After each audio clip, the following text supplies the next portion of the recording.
Hello, ఒక పని చేయమంటే ఇంకో పని చేస్తారేంద్ర? ఓకే, కరెక్ట్ పని చేసుకోవాలి.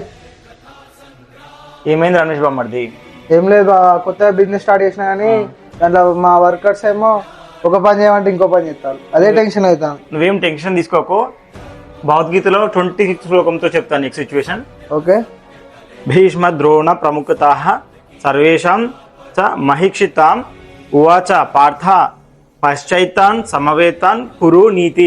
అంటే రెండు సేనల మధ్య ఆ గొప్ప రథాన్ని నిలిపిన తర్వాత శ్రీకృష్ణుడు అర్జునుతో ఈ విధంగా పలికాను: ఓ పార్థ, ఇక్కడ ఉన్న కురువంశులు అందరినీ చూడము, భీష్ముడు ద్రోణుడు మిగతా వారందరినీ చూడము అని చెప్పేసి పలుకుతూ ఉంటాడు. ఇక్కడ అర్జున్ యొక్క మనస్థితిని శ్రీకృష్ణ భగవానుడు ముందుగానే గ్రహిస్తూ ఉంటాడు. తనలో జరగబోయే ఆందోళన అనేది ముందుగానే హాస్యపూర్వకంగా గ్రహిస్తూ ఉంటాడు.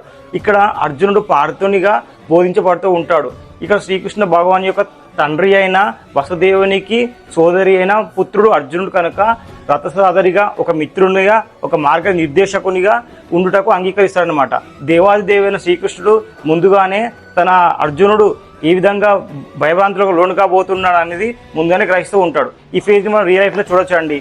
మనం ఒక కొత్త బిజినెస్ స్టార్ట్ చేసినప్పుడు అక్కడ ఉన్న సిచ్యువేషన్స్ మనకు ఏమీ అర్థం కాకుండా ఉంటాయి. ఒక పని చేస్తాం అనుకుంటే ఇంకో పని అవుతుంది, ఏ పని సక్రమంగా జరగదు. సో ఈ సిచ్యువేషన్ కూడా అర్జునుడు ఫేస్ చేస్తూ ఉంటాడు. కాకపోతే మనం చేసే పనిలో కొంచెం క్లారిటీ తెచ్చుకొని చేస్తే బాగుంటుంది. సో మిగతా శ్లోకాలు కావాలి అంటే please like my YouTube channel and follow my Insta page Geetha సాగరం.